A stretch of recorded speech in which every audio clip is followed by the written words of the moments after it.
After 3 years of silence, a letter from my father reached me. I felt overjoyed and truly wanted to open it. But my wealthy grandfather declared, "Hold on." I questioned, "What is wrong?" He gestured and stated, "Do you not see?" I then looked closer, and the sight truly shocked me. You know, sometimes life throws you a curveball so hard, it shatters everything you thought you knew. For 3 agonizing years, I lived with the gaping wound of my father's silence, convinced he'd abandoned me forever. But then, a letter arrived. And what I found inside didn't just mend my heart, it exposed a shocking truth that turned my entire family upside down. My name is Aita Montgomery, and at 29, I'd long given up hope of ever hearing from my father, Jackson, again. 3 years of absolute radio silence will do that to you. Then just last Tuesday, a small, unassuming envelope landed in my mailbox. His familiar, slightly slanted handwriting stared up at me, and my heart didn't just beat. It soared. It was a jolt of pure, unadulterated joy. Naturally, I called my billionaire grandfather, William, my rock, to share the incredible news. His response, though, it wasn't joy. It was a cold dread that snaked through me. "Bring it to me, immediately," he commanded, his voice tight. As I laid the precious letter on his gleaming mahogany desk, his brow furrowed. "Look closer, Aita," he said, his eyes piercing me. And what I discovered next, well, it changed everything. You see, I'd built a good life for myself here in Boston. My downtown apartment might have been small, but it had character and a view that I loved. Working as a journalist for one of the major newspapers fulfilled a lifelong dream, uncovering truth, telling important stories. I'd earned respect, especially for digging into financial crimes and corporate fraud. The irony that my career path was deeply rooted in my own family drama wasn't lost on me. Grandpa William raised me since I was 12.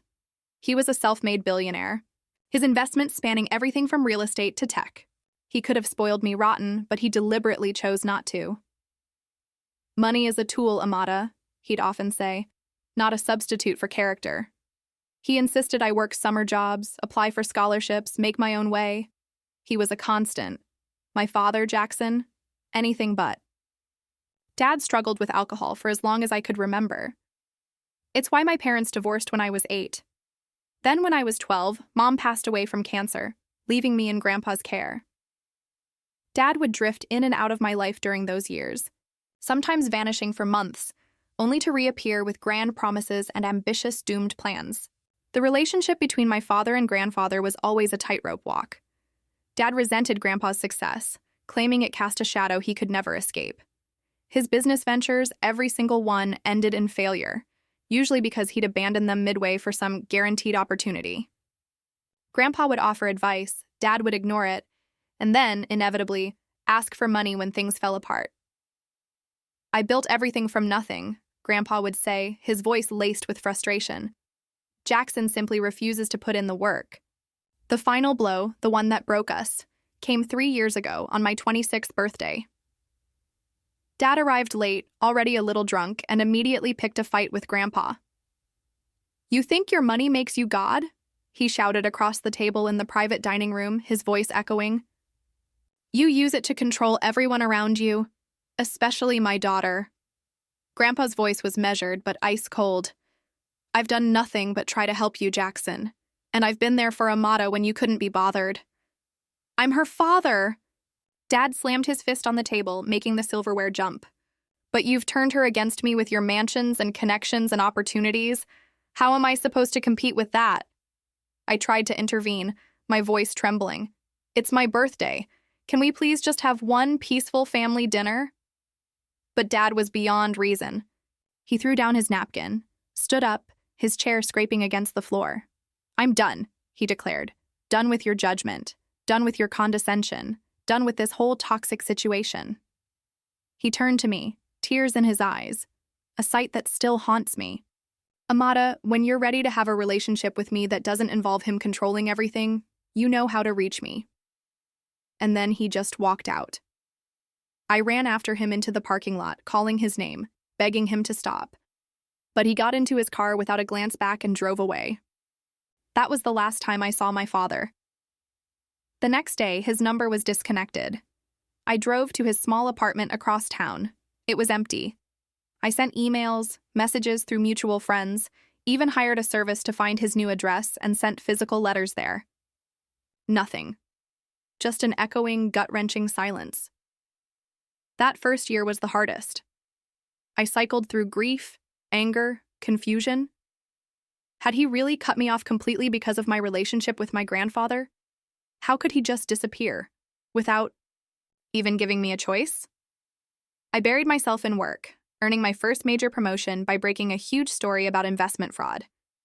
By the second year, I developed a ritual, writing him letters I never sent, dozens of updates about my life, questions about his, pleas to reconnect. I kept them in a box under my bed. Sometimes I'd dream he had returned, only to wake up to his absence all over again, the phantom limb pain of a missing father. In the third year, something like acceptance finally started to settle in. Dad had made his choice, and I couldn't force him to be in my life. I focused on strengthening my friendships, advancing my career, and my weekly dinners with Grandpa. William, who remained my unwavering rock despite his demanding business empire. Which brings me back to that Tuesday morning, 3 weeks ago, when everything changed. It started like any other day. 6 a.m., usual run along the Charles River, shower, coffee. I was reviewing research for a story on corporate tax evasion when my doorbell rang. A delivery person handed me a small package. No return address, just my name and address written in a handwriting I would recognize anywhere, my father's. I stood frozen in my doorway, staring at the package in my hands, my breath caught in my throat. The delivery person was already gone, leaving me alone with this unexpected, terrifying connection to my past. My hands trembled as I closed the door and carried the package to my kitchen counter.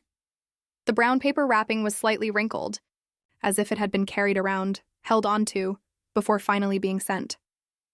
My name and address were in that same slanted script I remembered from birthday cards, from notes tucked into my lunchbox as a child. I ran my fingertip over the blue ink, feeling the slight indentation on the paper. For 3 minutes, I just stared at it, utterly paralyzed. Afraid that opening it might somehow snap the fragile thread that had suddenly appeared between us. What could he possibly have to say after 3 years of silence? Was he sick? Was he moving even further away? Or was this, finally, the apology, the reconnection I had dreamed about? I took a deep, shaky breath and carefully unwrapped it. Inside was a plain white envelope, a faded family photograph from a fishing trip when I was about 9, and a small, delicate wooden carving of a bird in flight. The carving was beautiful, so detailed, and I immediately recognized my father's handiwork. He'd always been skilled with a knife and a piece of wood, creating little treasures during his periods of sobriety. With shaking hands, I opened the envelope and unfolded the single page inside.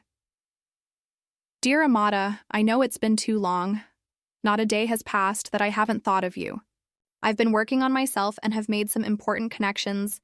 There's a business opportunity that could change everything for us. I want to make things right. I'll be in touch again soon with more details. This time will be different. I promise. The bird represents freedom from the past. Keep it close. Love always, Dad. The letter was short, vague, frustratingly light on details. What business opportunity? What connections? And why reach out now?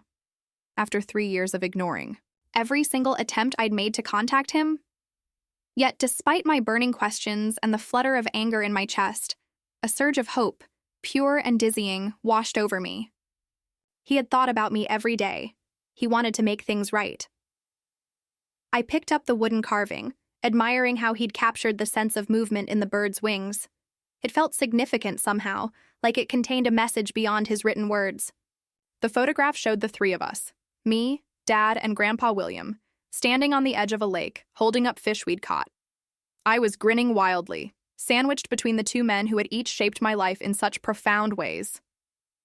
My weekly call with Grandpa was scheduled for that evening, but I couldn't wait. I dialed his number and his assistant put me through immediately, a privilege I rarely used. Amata, is everything all right? Grandpa's voice was concerned. Our unscheduled calls usually meant trouble. Grandpa, I blurted out, emotion making my voice crack. I got a letter from Dad. There was a long pause on the other end. "What did it say?" he finally asked, his tone carefully measured. I read him the short message, word for word. "I see," he said when I finished. "You're sure it's from your father?" "Of course I am. I know his handwriting, Grandpa." Another agonizingly long pause. "I think you should bring the letter here right away. If you can." Something in his voice, a tightness, made me deeply uneasy. "Is something wrong?" "I'd rather discuss it in person." "Can you come now?" I agreed, and drove the 30 minutes to his sprawling estate in the wealthy suburb outside Boston. The security gate opened automatically, recognizing my car. I parked in front of the Grand Colonial home where I'd spent my teenage years. Martha, the housekeeper who had been with my grandfather for decades, greeted me with a warm hug. "He's in his study," she said. "He canceled his afternoon meetings after your call." That surprised me. Grandpa William rarely rescheduled business for personal matters.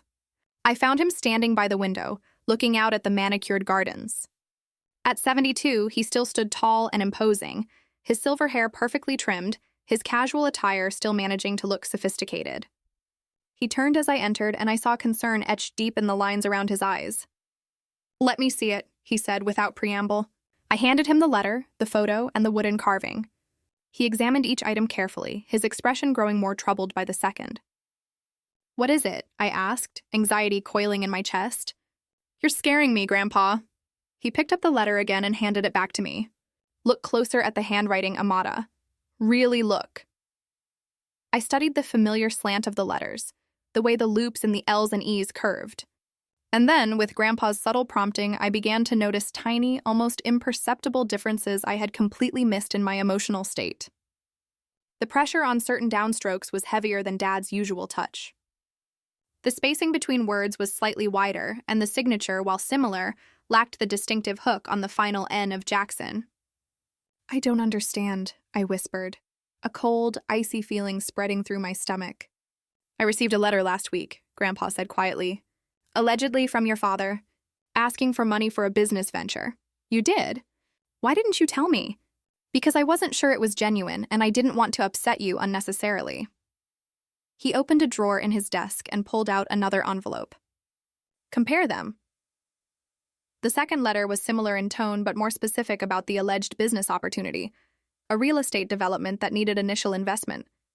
It requested that Grandpa William transfer $200,000 to a specified account as a first step.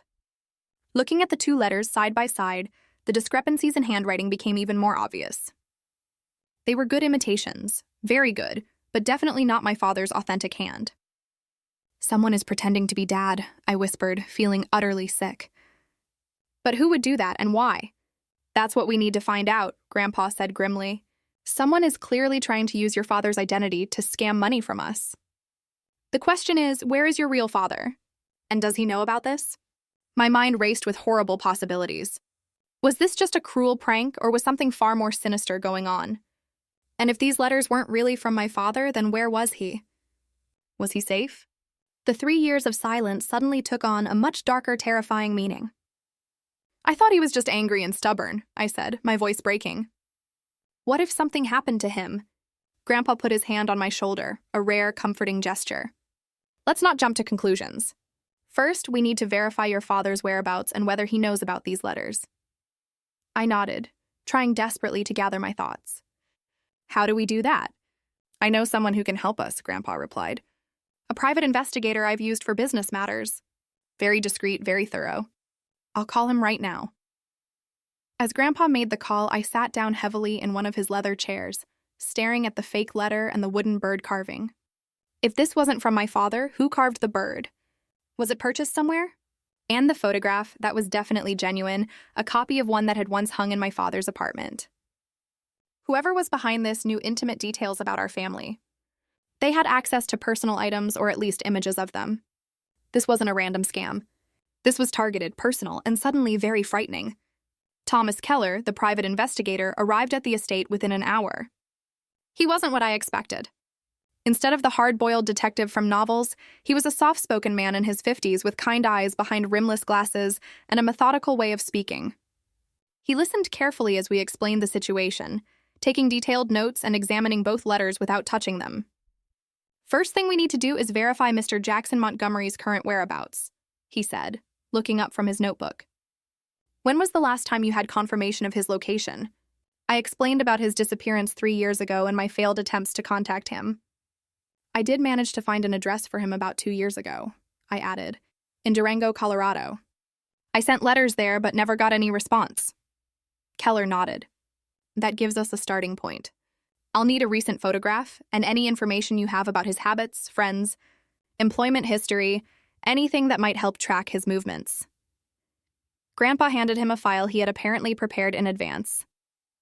This contains Jackson's social security number, date of birth, last known addresses, and photos from the last time we saw him. I raised an eyebrow at my grandfather's efficiency, but I wasn't really surprised. Preparation was second nature to him. One more thing, Keller said. Is there any reason someone would specifically target your family for a scam? Beyond the obvious financial motivation given Mr. Montgomery's wealth? Grandpa and I exchanged glances. I've made my share of business rivals over the decades, Grandpa admitted. And there have been threats before, though nothing recently. My job involves investigating financial crimes, I added. I've written exposés on several major corporations and individuals. It's possible this could be related to my work. Keller made notes of our suggestions. I'll look into all angles. For now, if any more communications arrive allegedly from Jackson, don't respond but contact me immediately. The next 2 days crawled by. I tried to focus on my work but found myself staring at my phone, jumping at every email notification. I kept the wooden bird on my desk, turning it over and over in my hands, searching for any clue it might contain. Keller called on the third day. I've confirmed that the address in Durango was indeed where your father was living until recently, he reported. However, according to neighbors, he moved out approximately 3 weeks ago. Did they say where he went? I asked, my heart pounding. No specific destination, but several neighbors mentioned he left with a business associate, an older man with glasses and a beard. They seemed to be in a hurry. Did this man have a name? The neighbors knew him only as Phil or Phillips. They said he had been visiting your father frequently in the weeks before they left. I relayed this information to Grandpa when we met for dinner that evening. Phillips? He repeated, frowning. That name doesn't ring any bells in connection to Jackson. Keller is checking if Dad left a forwarding address or if his mail is being held somewhere, I said, pushing my barely touched salmon around my plate. He's also looking into Dad's bank records and phone activity. Good, Grandpa nodded. We need to know if he's involved in the scheme or a victim of it. You think Dad might be behind the fake letters? I asked, hurt by the suggestion. Grandpa sighed. I don't want to believe it, Amata, but we can't ignore the possibility. Your father has asked for money under false pretenses before. Not like this, I insisted. He wouldn't forge letters and use old family photos to manipulate me. Before Grandpa could respond, my phone rang. It was Keller again. I've found something interesting in your father's financial records, he said, without preamble. For the past 2 years, his banking activity has been minimal and predictable. Small deposits from a carpentry business he apparently started in Durango, regular withdrawals for rent and utilities. But beginning 6 weeks ago, there were several large deposits followed by equally large withdrawals. How large? $50,000 in, $50,000 out within days. This pattern repeated 3 times. That sounds like money laundering, I said, my journalist instincts kicking in. It's consistent with that, yes. I'm still tracing where the money came from and where it went. After ending the call, I filled Grandpa in on this new development. This is looking more and more like some kind of criminal activity, he said gravely. Perhaps your father got involved with the wrong people. Later that night, back in my apartment, I received a call from a blocked number.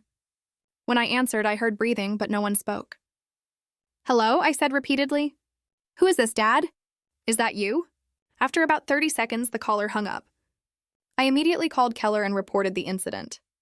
He promised to try tracking the number, though he wasn't optimistic about blocked calls. Unable to sleep, I took out the wooden bird carving again. As I turned it over in the lamplight, I noticed something I had missed before. On the underside of one wing, barely visible, were tiny marks that looked like they might be letters. I grabbed a magnifying glass from my desk and examined them more closely. They were indeed letters and numbers etched in minute detail. SP34 newtons, 118 watts. I quickly researched what these might mean and realized they could be partial coordinates.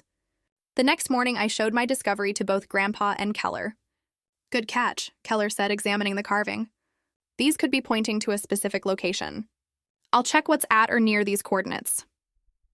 That afternoon, Keller called with another update. I've identified the man your father was seen with. His full name is Sean Phillips, and he has quite a record. Multiple fraud convictions, including investment scams targeting the elderly. He was released from prison 8 months ago.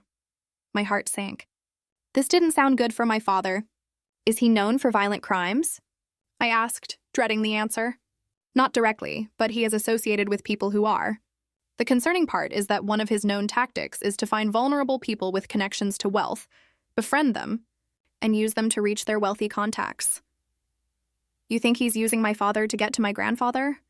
I said, the pieces falling into place with a sickening thud. It's a strong possibility. The question is whether your father is a willing participant or being coerced. Grandpa was convinced it was the former, but I couldn't accept that. The father I knew had flaws, certainly, but he would never participate in something like this. Despite all our problems, he wouldn't use me this way. We need to consider that your father might be in danger, Keller said during our next meeting at Grandpa's house. If he initially agreed to participate in a scam but then changed his mind, these people might be forcing his compliance. Then we need to find him, I insisted, before something worse happens. Keller nodded. I've traced the coordinates from the bird carving. They point to an area near Glenwood Springs, Colorado.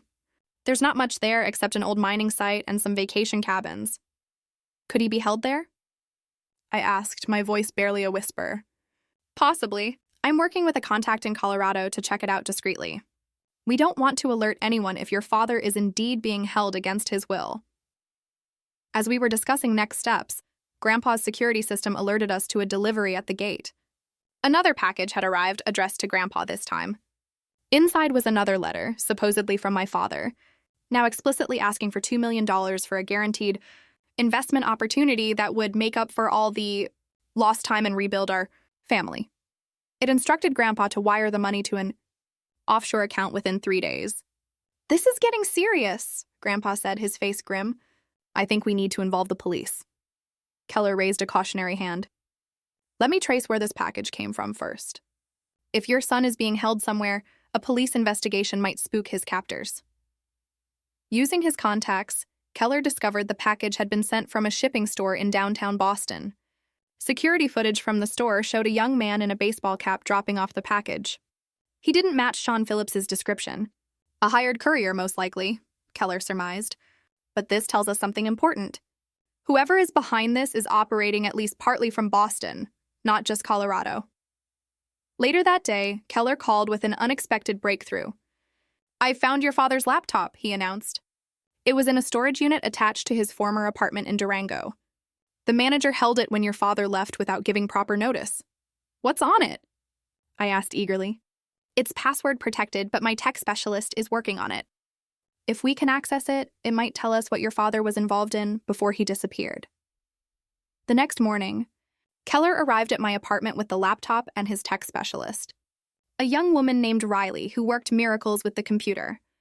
Within an hour, she had bypassed the password protection. What we discovered shocked all of us. My father had been compiling extensive research on a company called Next Gen Investments, documenting what appeared to be a sophisticated fraud operation.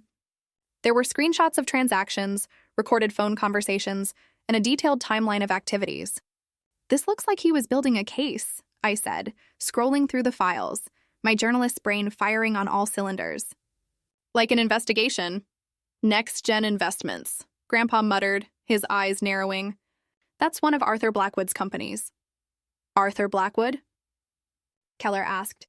My chief business rival for the past 20 years, Grandpa explained.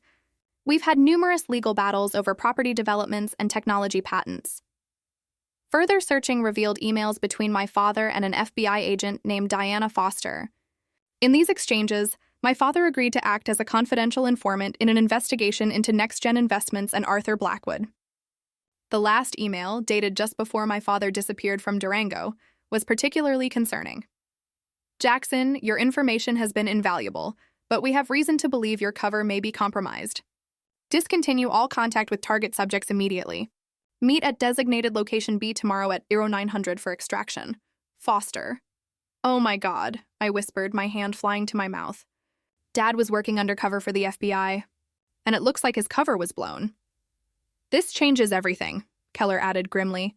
The revelation that my father had been working with the FBI stunned us all, especially my grandfather.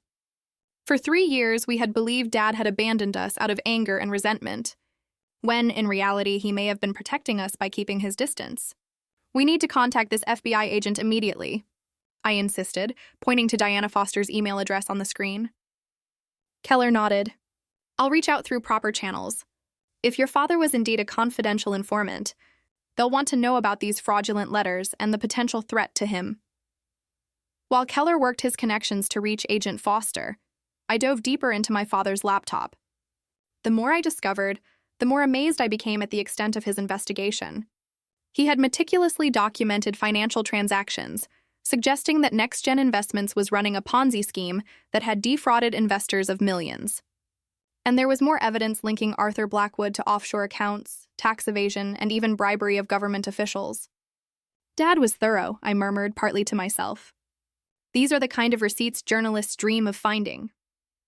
But the most shocking discovery came in a hidden folder labeled simply Family. Inside were dozens of documents related to Grandpa, William's business empire, focusing specifically on connections between his companies and Blackwood's interests.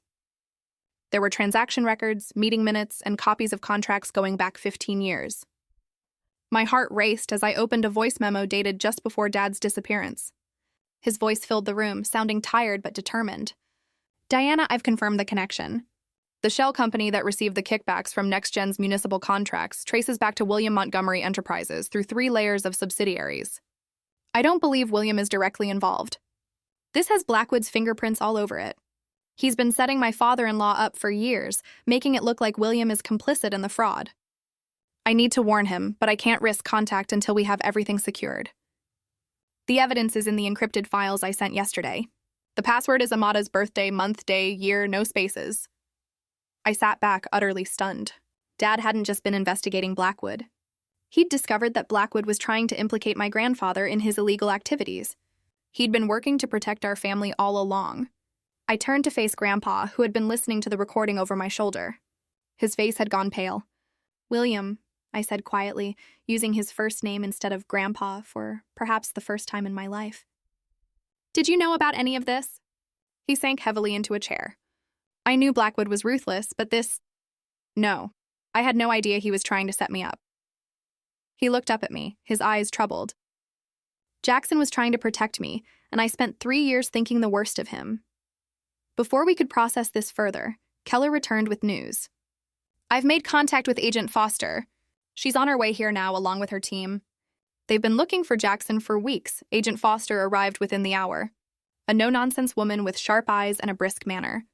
She confirmed what we had pieced together. My father had become an FBI informant after accidentally discovering NextGen's fraud while doing carpentry work at their Colorado offices. When he realized the connection to Blackwood and the potential threat to Grandpa, he dove deeper, becoming a key asset in their investigation. We had an extraction plan in place when he warned us that his cover was blown, Foster explained. But he never made it to the meeting point. We've been searching for him since, fearing the worst. And you never thought to contact his family? I asked, my anger flaring. We had no confirmation of foul play, and Jackson was explicit about keeping his family, especially you, out of it, she replied evenly. He believed involving you would put you at risk. Based on these fraudulent letters, it seems he was right to be concerned. As Foster was explaining this, another package was delivered to my apartment. This one contained a USB drive and a chilling note, $5 million, instructions on the drive. 3 days, or Jackson Montgomery dies. The FBI immediately took possession of the drive, analyzing it in their mobile tech unit. It contained a video that made my blood run cold. My father, looking thin and exhausted, reading a statement demanding Grandpa pay the money. Though he showed no visible injuries, the fear in his eyes was unmistakable. They're holding him somewhere in Boston, Foster concluded after analyzing the video. Background noise suggests an industrial area near water. We're working to identify the specific location. What about the money? Grandpa asked, his voice strained. I'll pay it immediately if it will bring him home safely. Foster shook her head. We strongly advise against that. Once they have the money, they have no incentive to keep Jackson alive. We need to locate him first. And if you can't, I challenged, my voice tight with fear. If 3 days pass and we've found nothing, then we'll discuss contingency plans, she said firmly. But my team is good at what we do. And now that we know Blackwood is likely behind this, we have more angles to pursue. The FBI set up surveillance operations at both my apartment and Grandpa's estate in case the kidnappers made contact again. Agents were also deployed to monitor Blackwood's known associates in the Boston area. That night, as I tried and failed to sleep, my phone rang with an unknown number. I answered immediately, an FBI agent listening in on another line. "Amata Montgomery?" a distorted voice asked. "Yes," I replied, trying to keep my voice steady. "We know the FBI is involved now. That changes the terms. $5 million, not 2. And you'll make the delivery personally alone, or your father dies." "I need proof he's still alive," I demanded, my heart pounding. There was a pause. Then my father's voice came on the line, strained, urgent. "Amata, don't do what they ask. It's a trap. Blackwood is trying to—" His voice was cut off by what sounded like a slap. The distorted voice returned. "Tomorrow, noon. Instructions will follow. Come alone, or he dies." The call ended abruptly. The FBI agent immediately began tracing it while I sat shaking, my father's warning echoing in my ears. "He mentioned Blackwood by name," I told Foster when she arrived minutes later. "They'll know he's exposed them, which makes this more dangerous," she agreed. "They have less reason to keep him alive now that he's identified his captor to you." "So what's the plan?" I asked, clenching my fists. "I'm not just going to sit here and do nothing."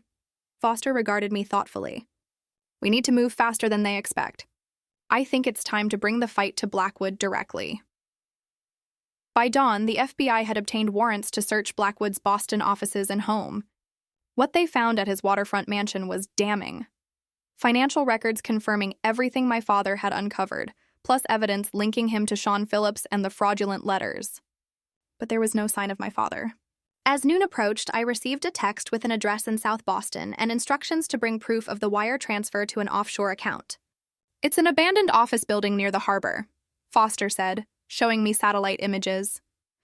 "We've already got a team in position. We'll wire the building for sound and video before you arrive and have agents stationed throughout the area." "I thought you said we shouldn't pay the ransom," Grandpa objected. "We're not," Foster explained. "We're setting up a fake transfer confirmation that will pass initial scrutiny. It's about buying time while our other teams continue searching properties connected to Blackwood." As the FBI prepared the operation, Keller pulled me aside. "While they focus on Blackwood, I've been looking at Phillips. He owns a storage facility across town under another name. It's not on the FBI's radar yet, but my sources suggest there's unusual activity there." "You think that's where they might be holding my father?" I asked, a fresh wave of hope mixed with terror. Keller nodded. "It's worth checking out. I could go now while the FBI is focused on the meeting setup." I made a split-second decision. "I'm coming with you." "Absolutely not," he objected. "It's too dangerous." "My father risked everything to protect our family," I insisted, my voice hardening. "I'm not sitting on the sidelines now that he needs me.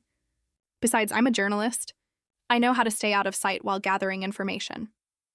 After some argument, Keller reluctantly agreed, on the condition that we only conduct reconnaissance and call for backup at the first sign of my father or his captors. We slipped away while the FBI team was busy preparing for the noon meeting. The storage facility was in a rundown industrial park 30 minutes from downtown Boston. It looked abandoned at first glance, with faded signs and unkempt grounds. But Keller pointed out the new security cameras discreetly placed around the perimeter. "Someone's invested in security recently," he noted as we parked a block away and approached on foot. "And look, fresh tire tracks." We circled around the building, staying out of camera view, until we found a service entrance with a keypad lock. Through a small window, I could see a corridor lit by flickering fluorescent lights. "This place isn't abandoned," I whispered. "We need to get inside." Keller studied the keypad. "I might be able to bypass this, but it will take time. And if there's an alarm—" Before he could finish, the door opened and a man stepped out, lighting a cigarette. Keller pulled me behind a dumpster just in time. The man was talking on a phone. "Yeah, Blackwood says we move him tonight after the girl delivers the money. Too many feds sniffing around. Know the offshore site? Yeah, I know it's a one-way trip for him, but that's not our problem." My blood ran cold. They were planning to kill my father after getting the money. When the man went back inside, Keller immediately called Agent Foster, updating her on what we'd discovered.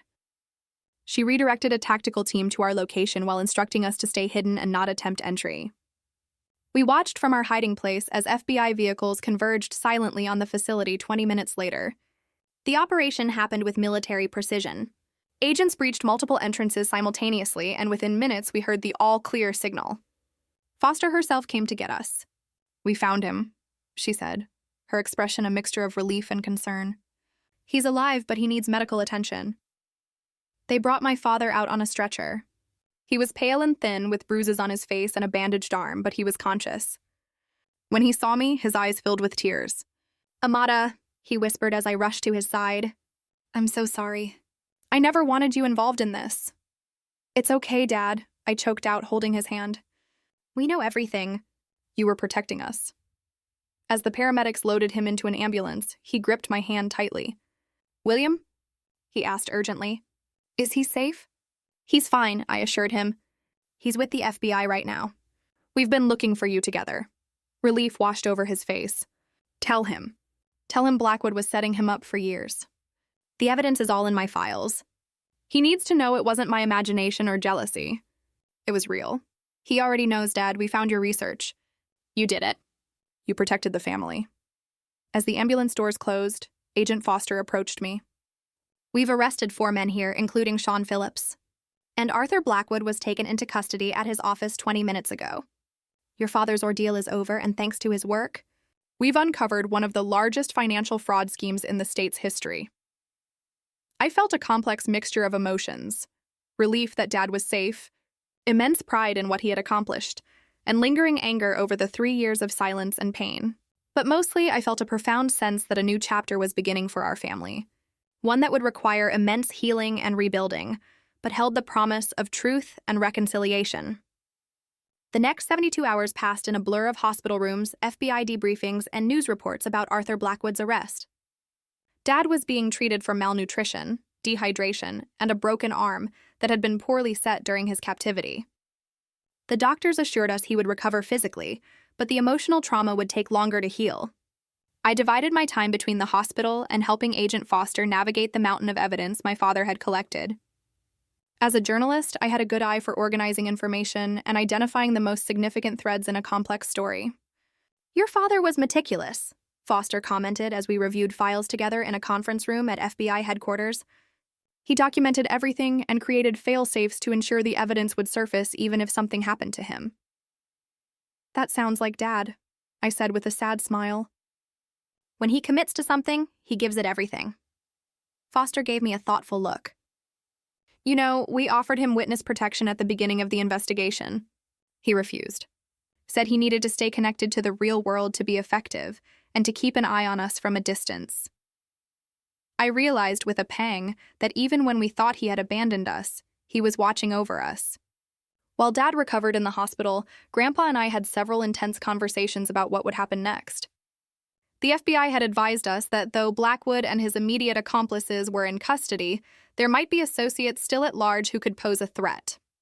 "They want to put us in protective custody until the trial," Grandpa explained during one of our late-night coffees in the hospital waiting room. "Move us to a safe location, provide security." I shook my head firmly. "I'm not hiding. Dad spent 3 years sacrificing his relationship with us to build this case. If we run and hide now, what was it all for?" "It's not about hiding, Amata. It's about being sensible." "No, it's about taking control of the situation," I insisted. "These people operated by keeping us in the dark, manipulating us through fear and uncertainty. I'm done with that." I outlined my alternative plan. Instead of passive protection, we would set a trap for any remaining threats. Using my journalism contacts, I would plant a story about new evidence in the Blackwood case being held in a secure location. Then, with the FBI's help, we would monitor who came looking for it. "It's too risky," Grandpa objected. "Let the professionals handle this." "The professionals have been working this case for 3 years and still didn't prevent Dad from being kidnapped," I pointed out, perhaps a little too sharply. "Besides, I'm not suggesting we do this alone. We'll work with Foster's team every step of the way." After much debate, and to my surprise, Foster actually supported my plan, with modifications. She recognized the value of proactive measures and appreciated that my media connections could create a convincing story that would flush out any remaining conspirators. "But you will follow our protocols exactly," she insisted during our planning meeting. "No improvising, no journalist heroics." I agreed, though I crossed my fingers mentally about the no improvising part. My experience as an investigative reporter had taught me that some situations required quick thinking and adaptation. The story went live on a Tuesday morning, a carefully crafted piece by a colleague suggesting that Jackson Montgomery had secured insurance documents implicating additional high-level figures in Blackwood's scheme. The documents were allegedly held in an attorney's office, pending Jackson's full recovery. By that afternoon, surveillance had identified 2 suspicious individuals, conducting reconnaissance around the law office we had named in the story. One was a former NextGen executive who had not been implicated in the initial arrests. The other was a private security contractor with ties to Blackwood. "They took the bait," Foster confirmed. "Now we wait to see what move they make." We didn't have to wait long. That night, monitoring devices placed in the law office recorded an attempted break-in. FBI agents arrested both men we had identified, plus a third accomplice who had served as their driver. Under questioning, the former executive revealed that there was a contingency plan in case Blackwood was arrested.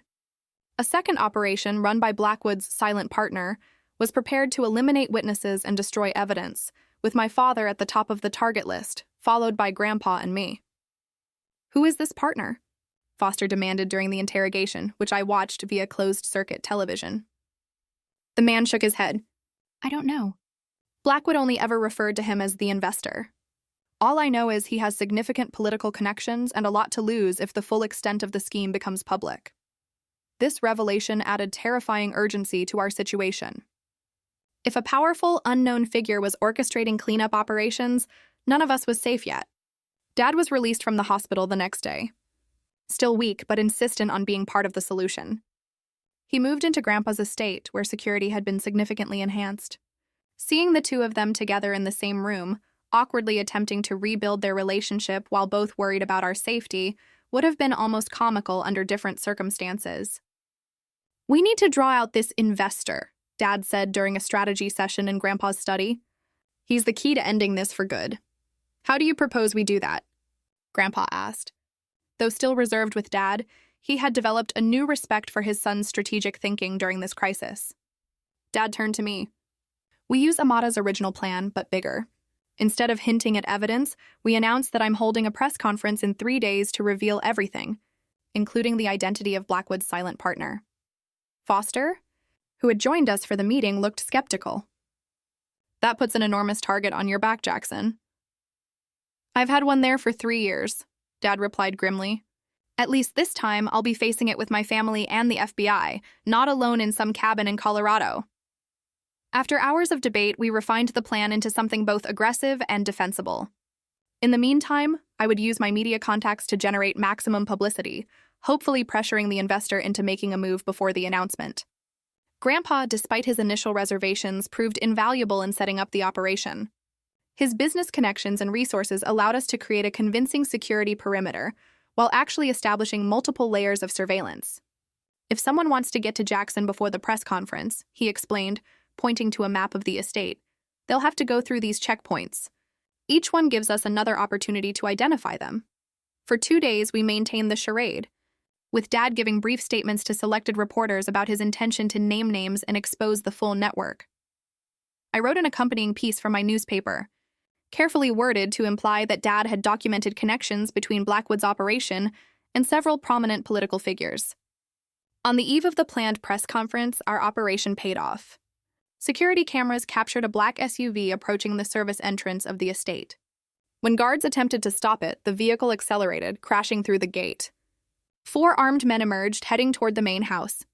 The FBI tactical team hiding on the grounds immediately responded, capturing 2 of the intruders in the initial confrontation. The other 2 barricaded themselves in the greenhouse. "Surrender now," Foster called through a megaphone. "The building is surrounded." Instead of surrendering, one of the men called a number on his cell phone. Moments later, we intercepted a call to the greenhouse from a burner phone located in downtown Boston. "What's happening?" a voice demanded. "Is it done?" "We're pinned down," the intruder responded, his voice frantic. 2 men down, FBI everywhere. We need extraction. There is no extraction, the voice replied coldly. Complete the job or don't bother coming back. That callous response seemed to break something in the trapped men. They surrendered 5 minutes later, agreeing to full cooperation in exchange for protection from the investor. The leader of the group, a former military contractor named Marcus Reed, provided the final piece of the puzzle. The investor was Gerald Winters, a state senator who had used his political influence to facilitate Blackwood's fraudulent investments and received millions in kickbacks. With this information, the FBI obtained warrants for Winters' arrest and the seizure of his financial records. By morning, the senator was in custody, and the press conference had transformed from a trap into an actual announcement of the successful conclusion of the case. Standing beside my father as he addressed the media, I felt an overwhelming sense of pride. Despite everything he had endured, he spoke with dignity and clarity, explaining his role in the investigation without seeking glory or placing blame. When asked about the 3 years he spent away from his family, he simply said, "I did what I thought was necessary to protect the people I love. The cost was high, but I would pay it again." Afterward, as we walked back to the car together, I slipped my hand into his, something I hadn't done since I was a little girl. "You did it, Dad," I said softly. "It's really over." He squeezed my hand, his eyes glistening. "Not over," he corrected gently. "Just beginning. The hard part comes next. Rebuilding what was broken." Looking ahead, I saw Grandpa waiting for us beside the car. His expression a complex mixture of emotions. The road to healing our family would indeed be challenging, but for the first time in years, I believed we would travel it together.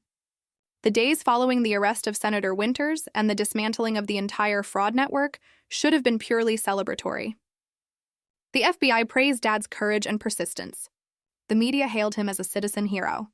And Grandpa's business reputation was not only preserved, but enhanced by his cooperation in the final sting operation. Yet inside our family, the atmosphere remained tense and awkward. 3 years of silence had created wounds that an acknowledgement of good intentions couldn't immediately heal. Dad moved from the hospital into Grandpa's guest house rather than returning to my apartment as I had initially offered. The physical distance mirrored the emotional gap that still existed between us. Our first family dinner together was painfully stilted.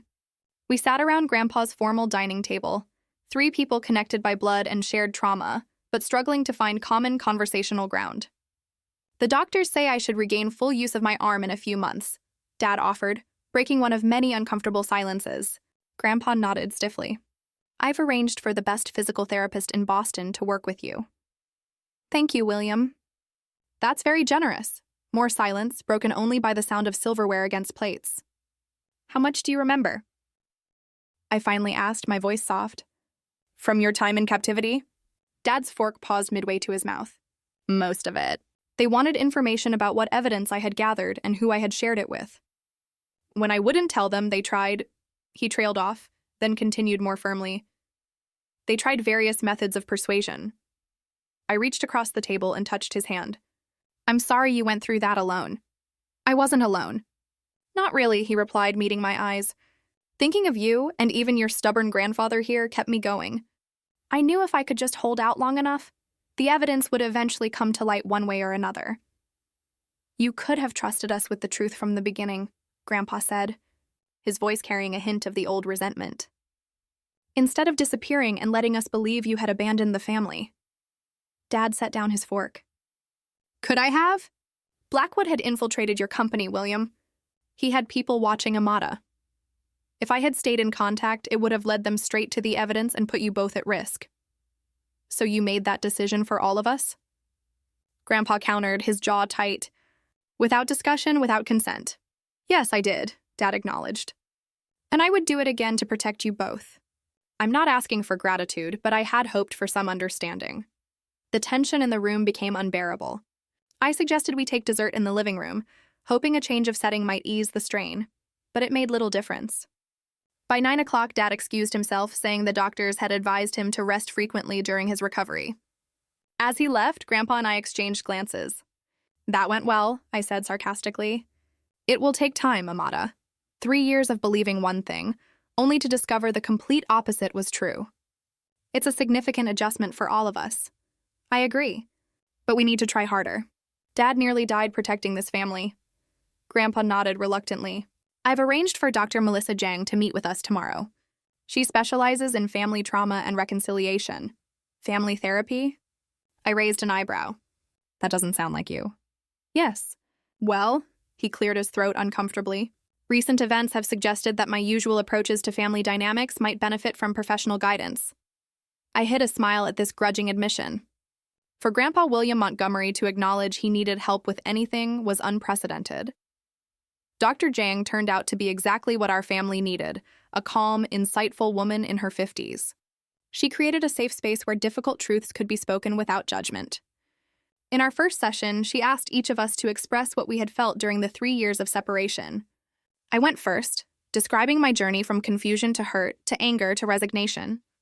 Dad listened with tears in his eyes, nodding occasionally. I wrote you letters, I told him. Dozens of them. I kept them in a box under my bed.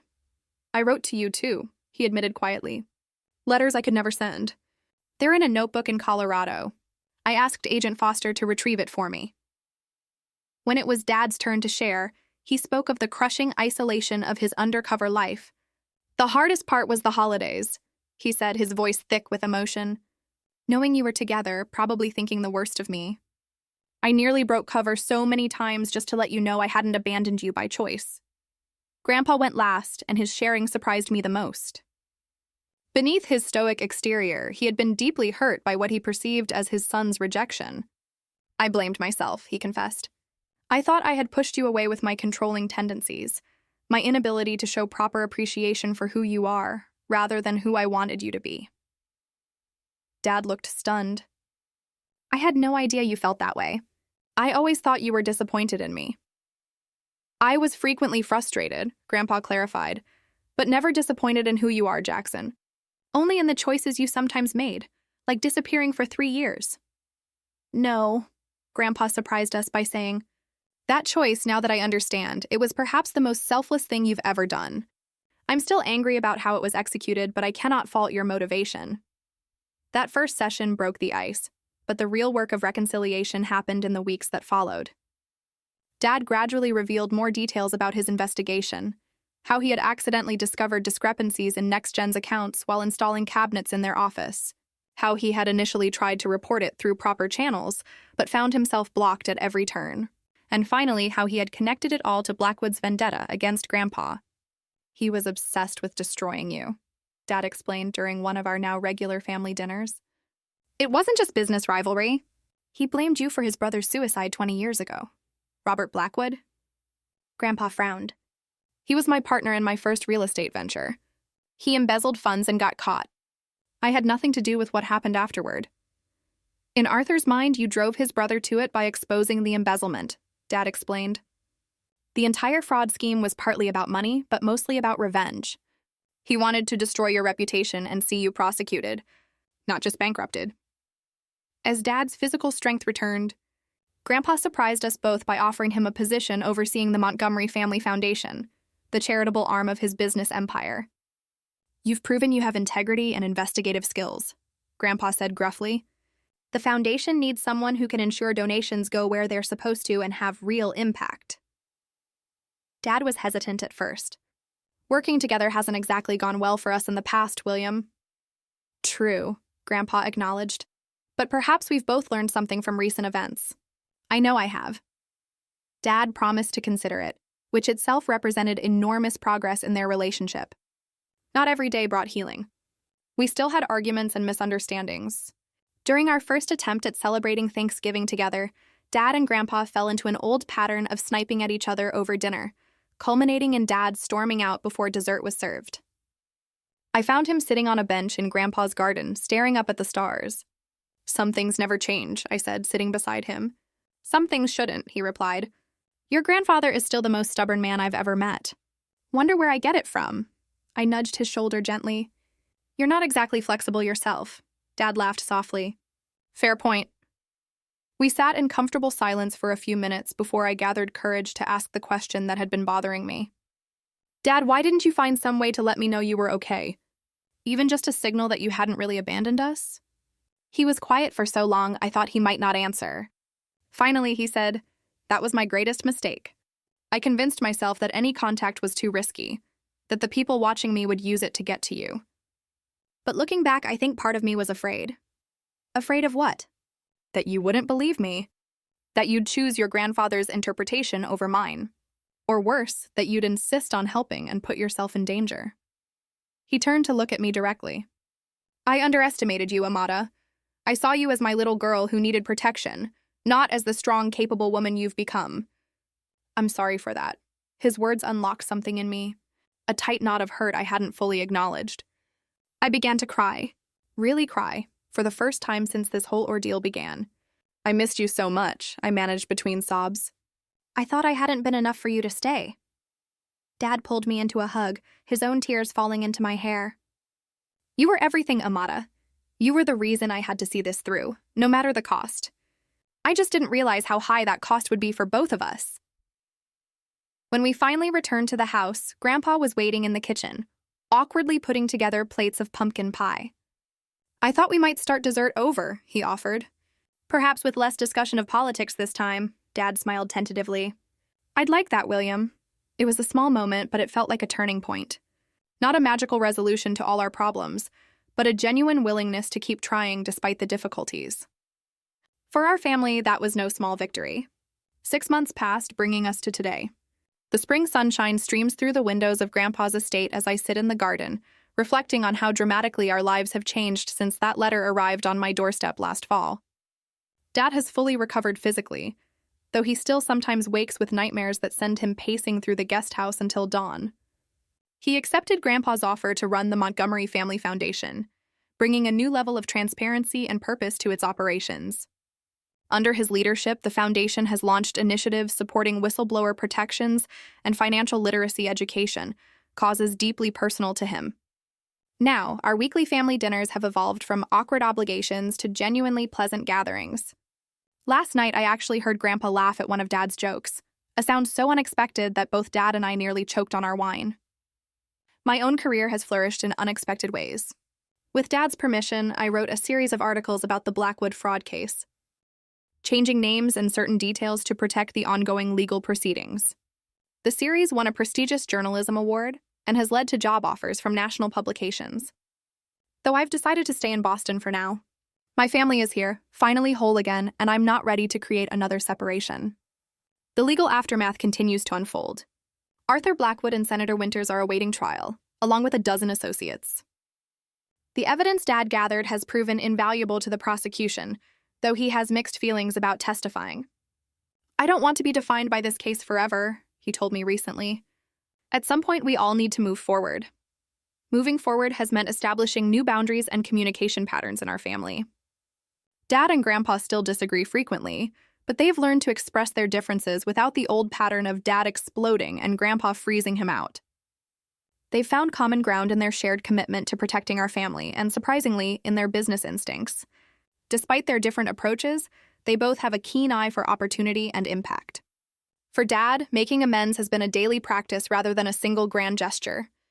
He shows up consistently, calls when he says he will, and makes himself available whenever I need him. The wooden bird carving that came with that first fake letter sits on my desk now. A reminder that messages and intentions can be falsified, but actions reveal truth over time. Grandpa, too, has changed. His brush with potential ruin and the revelation of his son's sacrifice have softened some of his harder edges. He's still demanding and occasionally imperious, but he's learning to express appreciation more freely and to acknowledge when others have valid perspectives different from his own. As for me, I've had to re-examine many of my assumptions about both men in my life. I had cast my grandfather as the controlling villain and my father as the victim in our family drama for so long that adjusting to a more nuanced reality has been challenging. Both men are flawed. Both have made serious mistakes and both have shown remarkable courage and love in their own ways. This afternoon, Dad is teaching me how to carve wood in the garden workshop. It's something he tried to interest me in when I was younger, but I never had the patience for it. Now, watching his hands skillfully shape the cedar block into a delicate form, I appreciate the meditative focus it requires. You have to feel the grain of the wood, he explains, guiding my hands. Work with it, not against it. Fighting the natural direction only leads to splits and breaks. I can't help but hear the metaphor in his words. Our family had spent years working against our natural grain, fighting the connections that bound us together, even when separated by silence and misunderstanding. I think I understand now why you find this so calming, I tell him, carefully shaving a thin curl of wood away from the emerging shape. It forces you to be present, to pay attention to what's actually there instead of what you think should be there. Dad smiles. That's exactly it. Took me years to learn that lesson, both in woodworking and in life. Later, as we show Grandpa our admittedly amateur creations over dinner, I realize how precious this ordinary moment is. 3 people who nearly lost each other forever, now sharing a meal and conversation without the weight of secrets between us. I've been thinking about what I've learned from all this, I say, as Martha serves dessert. About family, about judgment, about truth. And what conclusions have you reached? Grandpa asks, genuinely curious. That silence doesn't always mean absence. That protecting someone and controlling them can look similar from the outside. That we can be completely wrong about the motivations behind someone's actions. I take a breath. And most importantly, that family bonds can bend almost to breaking, but still find a way to hold. Dad reaches across the table and takes my hand. Eloquently put. I'd add one more lesson if I may. Please do, I encourage him. That sometimes the hardest person to forgive isn't the one who hurt you, but yourself, for the ways you may have contributed to the pain. Grandpa nods slowly. In my 73 years, I've never heard a truer statement. We sit together as the evening light fades. 3 people who have traveled a difficult road to find our way back to each other. The journey isn't over. Healing rarely follows a neat linear path. But we're moving in the right direction together. The wooden bird sits in the center of the table, a reminder of where this journey began. Dad has carved 2 more to match it. 3 birds in flight, a family finding its way forward on newly healed wings. Have you ever discovered that a situation you completely misunderstood actually had an explanation you never could have imagined? What would you have done in my place? I'd love to hear your thoughts in the comments below.